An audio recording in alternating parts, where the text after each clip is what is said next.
Hello बच्चों, welcome to my channel. आज हम एक इम्पॉर्टेंट चैप्टर करने वाले हैं बायोलॉजी का, आवर इन्वायरमेंट। आज मैं आपको नोट्स से पढ़ाऊंगा। आपको पहले सबसे पहले मैं आपको एक यूट्यूब चैनल के बारे में बताने वाला हूँ कि यूट्यूब चैनल का नाम है गौरव सूत्र।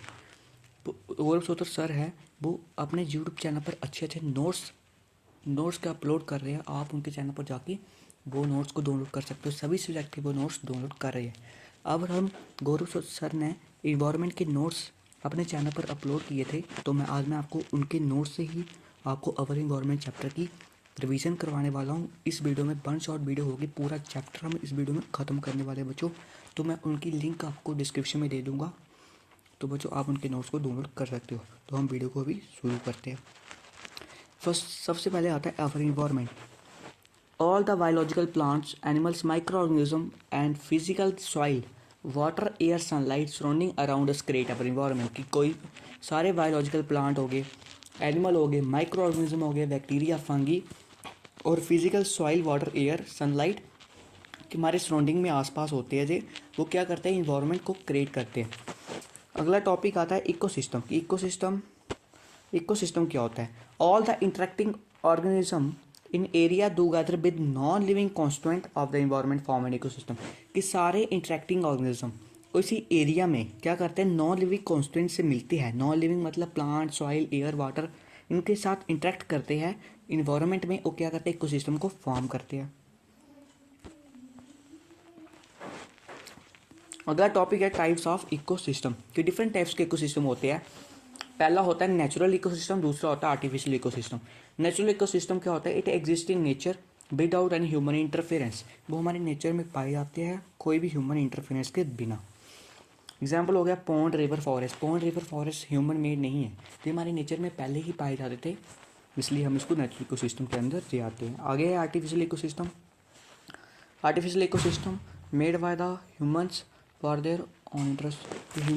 ह्यूमन ने मेड किए इसको for their on interest. Example हो गया aquarium, garden.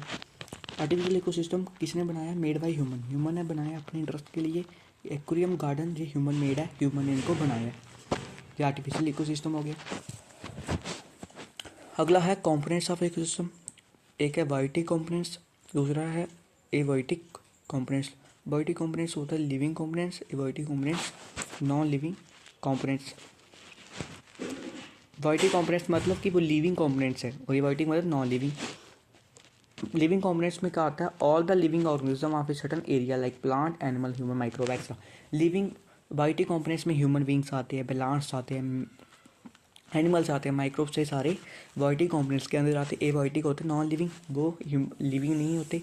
All the climatic factor like rain हो गया, ह्यूमिडिटी हो गया, टेम्परेचर हो गया बच्चों, इनऑर्गेनिक सब्सटेंसेस हो गए, ऑक्सीजन, नाइट्रोजन, एक्सेट्रा, ये सभी एबायोटिक कॉम्पोनेंट्स के अंदर आते हैं। और आपको सबसे पहले जहाँ पर दिया है चार्ट दिया हुआ है प्रोड्यूसर्स, कंज्यूमर्स, डिकम्पोजर्स। कंज्यूमर्स में एक हर्बीवोर्स आता है, कार्निवोर्स आता है, ओमनीवोर्स। सबसे पहले आपको पता होना चाहिए हर्बीवोर्स क्या होता है, कार्निवोर्स क्या होता है, ओमनीवोर्स होता है। मैं आपको बताता हूँ प्रोड्यूसर्स क्या होते हैं। Organism which can prepare their on food from simple inorganic substances like carbon dioxide, water and using sunlight energy in the presence of chlorophyll. Organism वो अपना खाना खुद प्रिपेयर करते हैं सिंपल इनऑर्गेनिक सब्सटेंस को लेकर, लाइक कार्बन डाइऑक्साइड, CO2 और water का यूज़ करके, सनलाइट एनर्जी का यूज़ करके, in the presence of chlorophyll में, उसको हम प्रोड्यूसर्स कहते हैं।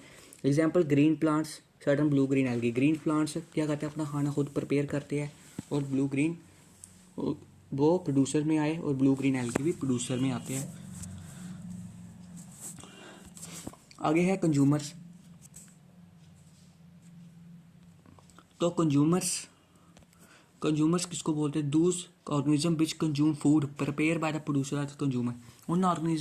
कंज्यूमर हम उन ऑर्गेनिज्म को बोलते हैं वो अपना खाना खुद प्रिपेयर करते हैं, अपना खाना खुद प्रिपेयर करते हैं बाय प्रोड्यूसर। वो प्रोड्यूसर ना, दूसरे organism which consume food prepare by the producer, वो वाले ऑर्गेनिज्म वो खाना बीच वो कंज्यूम करते हैं, फूड खाते हैं, प्रोड्यूसर ने प्रिपेयर किया होगा उसको, बल्कि वो अपना खाना खुद नहीं बनाते, वो प्रोड्यूसर पर डिपेंडेंट होते हैं। अभी आता है हर्बीवोरस, कार्निवोरस, ओमनीवोरस। कंज्यूमर्स में 3 टाइप्स के एनिमल्स आते हैं, हर्बीवोरस, कार्निवोरस, ओमनीवोरस। सबसे पहले हम बात करते हैं हर्बीवोरस कौन से होते हैं? दूज एनिमल बीच ईट ओनली प्लांट। वो एनिमल्स ही प्लांट खाते हैं, उनको हम हर्बीवोरस बोलते हैं। एग्जाम्पल गोट, शीप एक्सेट्रा। कार्निवोर्स, कार्निवोर्स किसको बोलते हैं हम? Dooj animal which eat only other animal food. वो एनिमल वो सिर्फ दूसरे एनिमल को खाते हैं, फ्लैश ऑफ मीट खाते हैं उनका, वो प्लांट नहीं खाते, उनको हम कार्निवोर्स बोलते हैं। Line, tiger extra. अगला है omnivores, Dooj animal which eat both plant and animal. वो एनिमल वो प्लांट भी खाते हैं और साथ में एनिमल भी खाते हैं, उनको हम ओमनिवोर्स बोलते हैं। एग्जाम्पल होगी मैन, डॉग। आगे है डिकम्पोजर्स। डिकम्पोजर्स क्या होता है? Most important micro organism that break down the complex organic compound present in dead organism into simpler substance. कोई माइक्रो ऑर्गेनिज्म होता है डिकम्पोजर, वो क्या करता है? तोड़ देता है कॉम्प्लेक्स ऑर्गेनिक कंपाउंड को। वो डेड ऑर्गेनिज्म, कोई मरा हुआ ऑर्गेनिज्म में प्रेजेंट होता है, उसको सिंपलर सब्सटेंसेस में। एग्जाम्पल होगी certain bacteria and the fungi. अगला मेन टॉपिक आता है फूड चेन। बच्चों आपको जो टॉपिक ध्यान से समझना है कि फूड चेन क्या होती है। The flow of nutrients, the flow of nutrients and energy from one organism to another at different trophic level form a food chain. कि न्यूट्रिएंट्स का फ्लो होना, एनर्जी का फ्लो होना एक ऑर्गेनिज्म से दूसरे ऑर्गेनिज्म में डिफरेंट ट्रॉफिक लेवल में, वो फूड चेन हम कहते हैं। ट्रॉफिक लेवल क्या होते हैं हम आगे समझते हैं। Food chain represent a single interactional transfer of energy. Food chain क्या करता है? रिप्रेजेंट करता है कि अनडायरेक्शन, एक ही डायरेक्शन में, सिंगल इंटरेक्शन में क्या होगी? एनर्जी को ट्रांसफर होगी। Food chain start with the producer. मैंने अभी बताया प्रोड्यूसर क्या होते हैं। फूड चेन कहाँ से स्टार्ट होती है? प्रोड्यूसर से स्टार्ट होती है, ये आपने याद रखना है। अभी इस डायग्राम से आपको क्लियर होगा कि ये मैंने समझाया, इसमें से आपको क्या समझाया मैंने कि क्या होता है। पहले है प्लांट। प्लांट क्या होते हैं? प्रोड्यूसर होते हैं। प्लांट अपना खाना प्रिपेयर करते हैं, उनको प्रोड्यूसर बोलते हैं। अभी प्लांट को किसने खाया? प्लांट को खाया ग्रास होपर ने। प्लांट को ग्रास होपर ने खाया, वो है हर्बीवोर्स। और ग्रास होपर को किसने खाया? फ्रॉग ने खाया। ग्रास होपर को फ्रॉग ने खाया, उनको हम बोलते हैं कार्निवोर्स। और वो फ्रॉग को किसने खाया? ईगल ने खाया। ईगल को हम बोलेंगे टॉप कार्निवोर्स। ऐसे जो फूड चेन क्या हो रही है जहाँ पर डायग्राम में रिप्रेजेंट हो रही है। Food chain show that energy moves from plant to animal. Energy कहाँ से मूव कर रही है? प्लांट से ले एनिमल में एनर्जी मूव कर रही है बच्चों। आप अगर पेपर में ऐसा क्वेश्चन आया तो आपने इसे प्लांट, जे मैंने आपको फूड चेन बना के दिखाई है, जे आपने जरूर बनानी है। अगला है फूड वेब। जे सिंपल है सबसे। फूड वेब क्या है? Several interconnected food chain form a food web. ज़्यादा से ज़्यादा इंटरकनेक्ट हुई होती है फूड चेन, फूड वेब बनाती है। Single food chain does not nature occur in ecosystem. Single food chain, अगर एक मतलब कि हमारे पास एक फूड चेन है, वो नेचुरली ओकर नहीं करेगी हमारे इकोसिस्टम में। अगला है trophic level. The various step in a food chain at which transfer of food take place are called trophic level. अभी आपको अच्छे से समझना पड़ेगा कि ट्रॉफिक लेवल का होता है, वेरियस स्टेप होते हैं फूड चेन में। उसमें क्या होता है? फूड ट्रांसफ़र होता है फूड का और एनर्जी का, उसको हम ट्रॉफिक लेवल बोलते हैं। जहाँ पर डायग्राम से आपको क्लेरिफाई होगा कि क्या होता है ट्रॉफिक लेवल। और देख पा रहे हो जहाँ पर प्लांट है, प्लांट क्या है? एक प्रोड्यूसर है। प्रोड्यूसर मतलब वो अपना खाना खुद बनाता है, फर्स्ट ट्रॉफिक लेवल में आ गया वो। आगे है इंसेक्ट। इंसेक्ट क्या करेगा? इंसेक्ट क्या करेगा? प्लांट। इंसेक्ट क्या करेगा? प्लांट को, इंसेक्ट क्या करेगा? प्लांट को खाएगा। बल्कि वो प्रोड्यूसर कंज्यूमर हो गया, बल्कि वो कंज्यूमर पर डिपेंडेंट है, सेकंड ट्रॉफिक लेवल में आ गया। अभी फ्रॉग को कौन खाएगा? अभी फ्रॉग किसको खाएगा? इंसेक्ट को खाएगा, वो सेकेंडरी कंज्यूमर में आ गया थर्ड ट्रॉफिक लेवल में। फ्रॉग को कौन खाएगा? अभी फ्रॉग को ईगल खाएगा, वो फोर्थ ट्रॉफिक लेवल में आ गया, उसको हम टर्शियरी कंज्यूमर भी कहते हैं। देखो उससे इंपॉर्टेंट बात दी है जो आपको याद रखनी है, जहाँ पे दिया there are generally greater number of individual at the lower trophic level. कि ज़्यादा से ज़्यादा नंबर ऑफ इंडिविजुअल हो गए लोअर ट्रॉफिक लेवल भी इकोसिस्टम में, और ग्रेटर नंबर ऑफ प्रोड्यूसर हो गए। मतलब ग्रेटर नंबर ऑफ इंडिविजुअल कहाँ हो गए? लोअर ट्रॉफिक लेवल में प्रोड्यूसर में, और ग्रेटर नंबर ऑफ प्रोड्यूसर्स हो गए। Energy transfer is never 100%। Does each successive trophic level receive lesser energy than previous resulting in parameter से। कि अगर किसी ऑर्गेनिज्म में दूसरे ऑर्गेनिज्म में एनर्जी ट्रांसफर हो, ये वो 100% कभी एनर्जी ट्रांसफर नहीं होगी, इसमें जे कहा गया है। आगे है 10% law. J most important for board exam. Board exam में इस पर जरूर क्वेश्चन आता है 10% लॉ में, जो आपको अच्छे से समझना पड़ेगा कि 10% लॉ क्या कहता है। कहता है कि only 10% of the energy entering a particular trophic level of organism is available for transfer to next higher trophic level. कि 10% एनर्जी ही किसी ट्रॉफिक लेवल में एंटर करती है तो वो अगला ट्रॉफिक लेवल में ट्रांसफ़र होगी, next higher trophic level. Example ले लो, प्लांट है जहाँ पर क्वेश्चन जो हमारे पास क्या है, हमारे पास सन है, वो सन से लाइट आ रही है, प्लांट में जा रही है, बल्कि प्लांट में कितनी लाइट जा रही है, 1% जा रही है। प्लांट के पास कितनी एनर्जी, 100 जूल एनर्जी है, 100 जूल एनर्जी है। अब प्लांट ने क्या किया, अपनी एनर्जी को ट्रांसफ़र किया किसमें, डीयर में, डीयर ने किया। प्लांट ने कैसी एनर्जी डीयर में ट्रांसफ़र किया, आपका ये कॉमन क्वेश्चन होगा कि प्लांट है, अगर आपने प्लांट उगाया है, डीयर आया, डीयर ने प्लांट को खाया, वो प्लांट में एनर्जी थी, वो डीयर के अंदर चलेगी, डीयर के अंदर चलेगी। तब लाइन आया, लाइन ने डीयर को खाया, वो डीयर के अंदर एनर्जी थी, वो लाइन के अंदर चलेगी। बल्कि अगर प्लांट के अंदर 100 जूल एनर्जी थी तो डीयर ने प्लांट को तब खाया, तब सन ने 1% सन से क्या होता है कि सन कभी 100% एनर्जी ट्रांसफ़र नहीं करता। सन अपनी इतनी भी एनर्जी ट्रांसफ़र करता है, प्लांट सिर्फ 1% एनर्जी अपने पास रखता है सन की, और सारी रिफ्लेक्ट बैक कर देता है। और ये प्लांट क्या करता है, प्लांट 10% एनर्जी किसको देता है, डीयर को ट्रांसफ़र करता है। प्लांट के पास 100 जूल एनर्जी है, तो डीयर आया, डीयर ने प्लांट को खाया, तो 10% एनर्जी किस में चलेगी, डीयर में चलेगी। तो लाइन ने डीयर को खाया, वो एनर्जी डीयर में थी, वो लाइन में चलेगी। भैया अगर प्लांट के पास 100 जूल एनर्जी थी, डीयर के पास कितनी होगी, 100 को आपने किसके साथ डिवाइड कर देना, 10 के साथ, तो डीयर के पास 10 जूल एनर्जी होगी। अगर डीयर के पास 10 जूल एनर्जी है, तो लाइन के पास कितनी होगी, 10/10, तो कितनी होगी, 1 जूल एनर्जी। आगे जो हमें एनर्जी पैरामीटर दी है, ये भी मोस्ट इंपॉर्टेंट है। Decomposers, primary consumer, primary producer, primary consumer, secondary consumer, tertiary consumer, ये मैंने अभी आपको बताया वो ही है जी। अगला है bio accumulation, most important. Bio accumulation क्या होता है, आपको बस समझना है इसको। Bio accumulation refer to the accumulation of toxic chemical in the tissue of particular organism. Bio accumulation क्या होता है, अकोमुलेशन होता है, उसमें ज़्यादा से ज़्यादा मात्रा की केमिकल होते हैं ना, वो टिश्यू में चले जाते हैं हमारे ऑर्गेनिज्म। ऐसे ह्यूमन बींग्स है, वो केमिकल का यूज़ करता है, तो उसके टिश्यू में वो केमिकल चले जाते हैं, उसको हम बायो अकोमुलेशन कहते हैं। इट ओकर in single organism of life time, वो कहाँ किस में चाहते हैं, सिंगल ऑर्गेनिज्म ओकर होते हैं इन सिंगल ऑर्गेनिज्म पूरे लाइफ टाइम में। अगला टॉपिक है बायोमैग्निफिकेशन। बायोमैग्निफिकेशन क्या होता है बच्चों, biomagnification refers to the increase in the concentration of harmful chemical substance in the body of the living organism at each trophic level of food chain. Biomagnification refer करता है तब ज़्यादा से ज़्यादा मात्रा में कंसेंट्रेशन बढ़ जाए हार्मफुल केमिकल की सब्सटेंस की हमारे बॉडी में, लिविंग ऑर्गेनिज्म की, ईच ट्रॉफिक लेवल पर फूड चेन की। मतलब हमारे अंदर अगर कंसेंट्रेशन बढ़ गई हार्मफुल केमिकल की हमारे बॉडी में, तो लिविंग ऑर्गेनिज्म की बॉडी में, तो each trophic level of the food chain में it expand our different trophic level. वो अगर हमारे अंदर केमिकल चले गए जो अलग अलग डिफरेंट ट्रॉफिक लेवल पर जो एक्सपैंड होते रहेगा chemical, organism at higher trophic level have higher concentration of chemical, वो हमारे ऑर्गेनिज्म वो हायर ट्रॉफिक लेवल पे होगा, मतलब सबसे ऊपर वाले ट्रॉफिक लेवल पर होगा, उसके अंदर जो केमिकल जाने के ज़्यादा चांसेस होते हैं। In the blow case man will have the highest amount of pesticide. Pesticide farmer क्या करता है, फील्ड में यूज़ करता है, तो क्या कहते हैं मैन के पास ज़्यादा चांसेस है कि उसके अंदर ज़्यादा पेस्टिसाइड चले जाए। पेस्टिसाइड क्या होता है, पेस्टिसाइड हम सॉइल में डालते हैं, सॉइल से पेस्टिसाइड कहाँ जाते हैं, वो प्लांट में ट्रांसफ़र हो जाते हैं। प्लांट से, प्लांट को कौन खाता है, हर्बीवोर्स खाता है, हर्बीवोर्स खाता है, तो वो हर्बीवोर से कहाँ से ट्रांसफर होते हैं, मैन के पास बल्कि हाईएस्ट अमाउंट ऑफ पेस्टिसाइड जाने के चांसेस ज़्यादा है।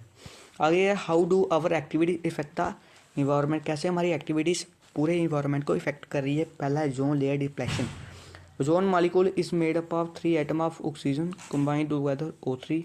Ozone layer protect the life on earth from harmful ultraviolet radiation coming from the sun. Ultraviolet ray can cause skin cancer. जो हमारे पास ओजोन है, ओजोन कितने मॉलिक्यूल से बनी है, O3। ओजोन 3 मॉलिक्यूल से मिलकर बनी है, कंबाइन हुई है। Ozone layer protect the life on earth. Ozone layer हमें प्रोटेक्ट करती है लाइफ हमारे अर्थ पे, कि वो अल्ट्रावायलेट रेडिएशन मतलब कि वो यूवी रेस सन से आ रही है, कमिंग फ्रॉम द सन, उनसे प्रोटेक्ट करती है। Ultraviolet ray can cause skin cancer. वो सन से रेस आ रही है, वो अगर मैं जहाँ पर एक सन बनाता हूँ, एक सन है, सन से क्या आ रही है, सन से यूवी रेस आ रही है। कहाँ पर आ रही है यूवी रेस, अर्थ पे। सन से क्या आ रही है, यूवी रेस आ रही है। सन से यूवी रेस अर्थ पर आ रही है, वो क्या करता है, अल्ट्रावायलेट रेस, जो यूवी रेस को हम बोलते हैं अल्ट्रावायलेट रेस, ये सन से अर्थ पे आ रही है, वो हमारी को स्किन कैंसर कर देता है। अल्ट्रावायलेट रेस क्या करती है, स्किन कैंसर कर देती है। मैं एक बार आपको फिर से समझा देता हूँ कि ओजोन 3 एटम ऑफ ऑक्सीजन से मिलकर बनी है। ओजोन का क्या काम होता है, हमारे एटमॉस्फेयर में, हमारे पास एटमॉस्फेयर है, मतलब सराउंडिंग एटमॉस्फेयर में क्या होते हैं, एटमॉस्फेयर में ओजोन की लेयर होती है, वो क्या करती है, हमारी लाइफ बचाती है। अर्थ से बल्कि सन क्या करता है, तब सन सुबह उगता है, सन बल्कि ग्रो करता है, राइज करता है, तो उससे हार्मफुल अल्ट्रावायलेट रेडिएशन निकलती है, यूवी रेस निकलती है, वो हमारे अर्थ तक पहुंच जाती है। तो हमारे अर्थ तक वो यूवी रेस पहुंचती है तो हमें स्किन कैंसर हो सकता है, हमारी स्किन पर वो यूवी रेस पड़े तो। इसलिए एक ओजोन की लेयर होती है, हमारे ओजोन की लेयर होती है हमारे एटमॉस्फेयर में, ओजोन लेयर होती है, वो प्रोटेक्ट करती है लाइफ हमारे अर्थ पर, ये अल्ट्रावायलेट रेडिएशन को सन से, कमिंग फ्रॉम द सन। कोई भी अल्ट्रावायलेट रेडिएशन सन से निकलती है तो वो हमारे अर्थ तक नहीं पहुंच पाती, क्योंकि वो ओजोन लेयर फॉर्म हुई है हमारे एटमॉस्फेयर में, वो उस यूवी रेस को अर्थ में एंटर नहीं करने देती। उसकी वजह से हमारी लाइफ अर्थ पर प्रोटेक्ट है, हम यूवी रेस से प्रोटेक्ट है। Ultraviolet rays skin cancer cause करती है। अगला most important, ozone is form high up in the atmosphere by the action of ultraviolet radiation oxygen gas. Ozone कैसे फॉर्म हुई, ओजोन फॉर्म हुई है एटमॉस्फेयर में किस एक्शन से, अल्ट्रावायलेट रेडिएशन रे, बल्कि यूवी रे, मतलब ऑक्सीजन है, ऑक्सीजन क्या, मतलब ऑक्सीजन का मॉलिक्यूल कोई एटमॉस्फेयर में है, यूवी रेस आई, यूवी रेस ने ऑक्सीजन के मॉलिक्यूल को तोड़ा O+O में, वो हमारे पास ऑक्सीजन था, वो O2 मॉलिक्यूल के साथ फिर से रिएक्ट किया उसने एटमॉस्फेयर में और ओजोन की O3 रेस बना दी, जो बोर्ड एग्जाम के लिए मोस्ट इंपॉर्टेंट क्वेश्चन है। रीजन ऑफ ओजोन डिप्लेशन, कि क्या रीज़न है ओजोन डिप्लेशन का, क्या हो रहा है कि वो सन से यूवी रेस आती है, वो हमारे अर्थ तक नहीं पहुंच पाती, वो हमें प्रोटेक्ट करती है, ओजोन लेयर हमें प्रोटेक्ट करती है यूवी रेस को अर्थ तक पहुंचने के लिए। कि ओजोन डिप्लीट क्यों हो रही है, वो हमारे एटमॉस्फेयर में ओजोन लेयर बनी हुई है, एटमॉस्फेयर में ओजोन लेयर फॉर्म हुई है, वो डिप्लीट क्यों हो रही है, उसका डिप्लीट होने का क्या कारण है। ओजोन लेयर क्या करती है, ओजोन लेयर हमें प्रोटेक्ट करती है कि वो सन से अल्ट्रावायलेट रेडिएशन आ रही है, वो हमारे अर्थ तक ना पहुंच पाए, वो हमारी स्किन को ना डैमेज ना कर पाए, इसलिए ओजोन की लेयर हमारे एटमॉस्फेयर में बनी होती है। ओजोन की लेयर क्या होती है, डिप्लीट होती जाती है, मतलब पतली होती जाती है। पतली क्यों होती जाती है, क्योंकि हम ज़्यादा से ज़्यादा रेफ्रिजरेटर का यूज़ करें, फ्रिज का यूज़ करें, AC का यूज़ करें, उससे क्या होता है कि ओजोन डिप्लीट हो रही है। क्लोरोफ्लोरोकार्बन क्या होता है, क्लोरोफ्लोरोकार्बन रेफ्रिजरेटर में यूज़ होता है, जो क्लोरोफ्लोरोकार्बन इस मेजर केमिकल है, वो रेफ्रिजरेटर में यूज़ होता है, वो हमारी ओजोन लेयर को डिप्लीट कर रहा है, ओजोन लेयर को पतली कर रहा है। उससे क्या होता है कि अगर ओजोन लेयर हमारी पतली होगी, थिन होगी, तो वो हमारी सन की रेस है, वो सन की रेस है, वो अर्थ पर एंटर करने लग पड़ी, तो हमारी स्किन पर वो हमारी स्किन पर पड़ रही है, उससे हमारी स्किन डैमेज हो रही है। CFC found to in coolant, fire extinguisher, CFC है जो केमिकल है, वो फायर एक्सटिंग्विशर में भी पाया जाता है। इसलिए कह रहे हैं कि रेफ्रिजरेटर को कम से कम यूज़ करो, ऐसे रेफ्रिजरेटर बनाओ कि उसमें से क्लोरोफ्लोरोकार्बन का यूज़ ना हो, ओजोन लेयर डिप्लीट होने से बच सके। Effort to protect, in 1987 United Nation Environment Programme UNEP forged an agreement among member countries to free CFC production. 1987 में यूनाइटेड नेशन इन्वायरमेंट प्रोग्राम ने एक हिस्सा लिया था प्रोग्राम में, उन्होंने इस पे चर्चा की थी कि हम क्या करें, इतनी भी ओजोन लेयर डिप्लीट हो रही है, वो ओजोन लेयर डिप्लीट हुई, हम आगे ओजोन लेयर को डिप्लीट ना होने दें, हम क्या करें कि ऐसे रेफ्रिजरेटर बनाए कि उसमें क्लोरोफ्लोरोकार्बन का यूज़ ही ना हो। 1987 में यूनाइटेड नेशन इन्वायरमेंट प्रोग्राम ने जो स्टेप लिए थे। आगे है managing the garbage B produce, वो हम गार्बेज अपने घरों में प्रोड्यूस करते हैं, उनको कैसे मैनेज करें, बायोडिग्रेडेबल वेस्ट और non biodegradable waste that can be broken down by physical process, वो बायोडिग्रेडेबल वेस्ट बोलते हैं। Waste both that can not be broken down by biological process को नॉन बायोडिग्रेडेबल। वेस्ट वो टूट जाता है, फिजिकल प्रोसेस को बायोडिग्रेडेबल, वेस्ट वो ब्रोकन डाउन नहीं होता, उसको नॉन बायोडिग्रेडेबल। बायोडिग्रेडेबल वेस्ट कौन से होते हैं? Vegetable waste, paper cup, school blood. Vegetable waste हो गया ऐसे, अगर हम वेजिटेबल वेस्ट को ऐसे ही फेंक दें, वो हम थोड़े दिन बाद देखें वो डिकम्पोज हो गया होगा सॉइल में, बल्कि वो बैक्टीरिया प्रेजेंट होते हैं ना वेजिटेबल पील पर, वो उसको डिकम्पोज कर देते हैं सॉइल में।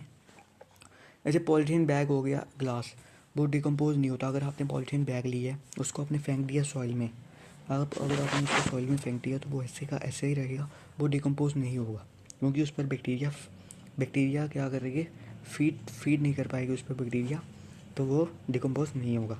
वेजिटेबल वेस्ट है, पेपर कप्स आपने फेंक दिए सॉइल पर, वो आप देखोगे थोड़े दिन बाद वो पूरी तरह ब्रोकन डाउन हो गए होंगे, बल्कि उनका पाउडर सा बन गया होगा। वो पाउडर बनता है, वो हम अपने एग्रीकल्चर फील्ड में यूज़ करते हैं, फार्म मैन्योर, वो हमारे एग्रीकल्चर फील्ड में उसका यूज़ होता है।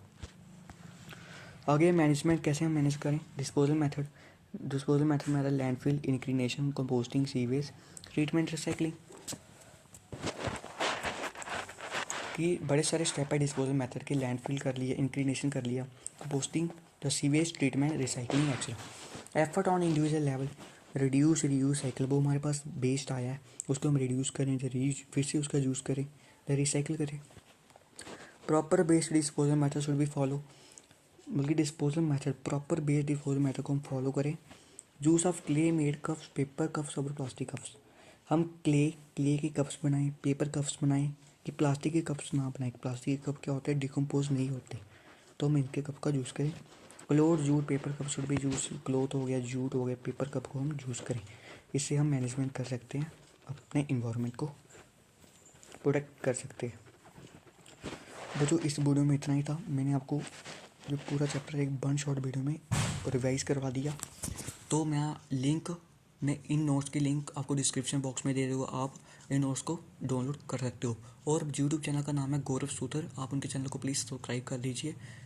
वो आपके लिए 10th क्लास के स्टूडेंट के लिए, 12th क्लास के स्टूडेंट के लिए बेस्ट नोट प्रोवाइड कर रहे हैं। आप उनके चैनल को प्लीज़ से सब्सक्राइब करें और आप उनके चैनल से नोट्स को डाउनलोड कर सकते हो। मैं उनके इतने भी नोट्स वो अपने चैनल पर अपलोड कर रहे हैं, अपने चैनल पर इतने भी नोट्स अपलोड कर रहे हैं, मैं उनकी वीडियो आपके लिए रोज़ लेकर आया करूँगा। बच्चों आज के लिए इतना ही।